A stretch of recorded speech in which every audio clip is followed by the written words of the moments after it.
आज हम बात करेंगे कि किस तरीके से हम अपनी बनाई हुई क्लास को डिलीट कर सकते हैं और डिलीट करने के साथ साथ हमारे पास जो उसमें मटेरियल पड़ा है, जो पूरे साल भर हम मेहनत करके अपने असाइनमेंट्स तैयार करते हैं, क्विज़ेस तैयार करते हैं और एक क्लास मटेरियल बच्चों को प्रोवाइड करवाते हैं, तो वो सारा मटेरियल उस क्लास में एज़ इट इज़ पड़ा रहे और उसे आने वाली नई क्लासेस में हम यूज़ कर सकें।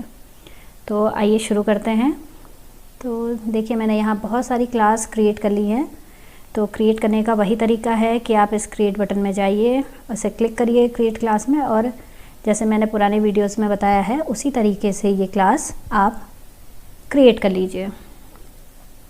तो हम बात कर रहे हैं क्लास को डिलीट करने की।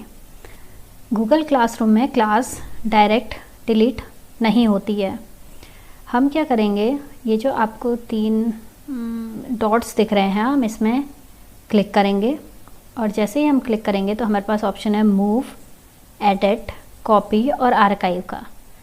तो हम आर्काइव में क्लिक करेंगे और ये जो हमारी फ़ाइल है, ये जो हमारी क्लास है, ये हमारे आर्काइव में चली गई है। देखिए, अब हम यहाँ से जाकर मेन मेनू से ये आर्काइव्ड क्लासेस में अपनी क्लास को देख सकते हैं। तो ये हमारी जो क्लास है बीएससी 4th सेमेस्टर की, ये हमारी आर्काइव में आ गई है।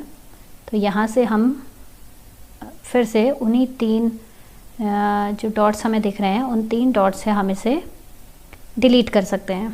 तो देखिए, यहाँ पर ऑप्शन है कॉपी का, रीस्टोर और डिलीट।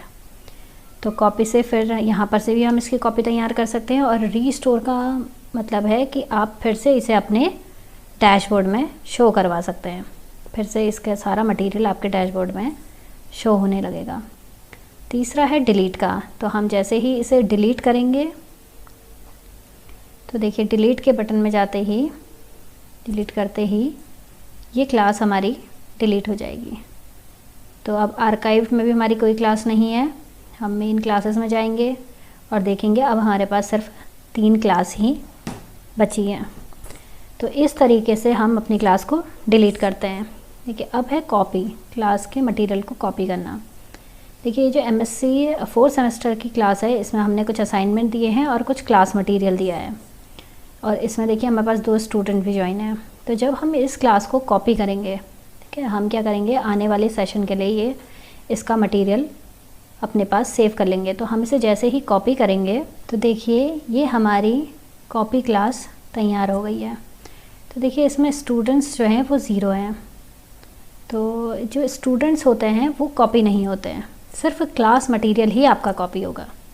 तो जैसे ही हम इस पर क्लिक करेंगे तो हम देखेंगे कि अनाउंसमेंट भी यहाँ कॉपी नहीं हुए हैं। तो जो स्ट्रीम टैब है वो भी ब्लैंक है, लेकिन जो क्लास वर्क टैब है उसमें जितना क्लास मटेरियल था वो एज सच यहाँ पर आपको दिख रहा है। बस इसमें जो क्लास मटेरियल है वो आपके ड्राफ्ट में चला जाता है। तो जब आप अपनी नई क्लास में नए स्टूडेंट्स के साथ इंटरेक्ट करें, नई क्लास में फिर से मटेरियल सेंड करना चाहें, तो यहाँ ड्राफ्ट से आप इसको फिर से ड्राफ्ट से वापस लाके इसे फिर से असाइन कर सकते हैं। तो इस तरीके से ये आपकी क्लास कॉपी होती है। फिर इसे रीनेम करिए और नई क्लास को ये सारा क्लास मटेरियल प्रोवाइड करवा दीजिए। देखिए, ये देखिए, फिर से क्लासेस में जाइए और ये हमारे पास एक कॉपी क्लास है। इस क्लास को आप आर्काइव में रख लीजिए,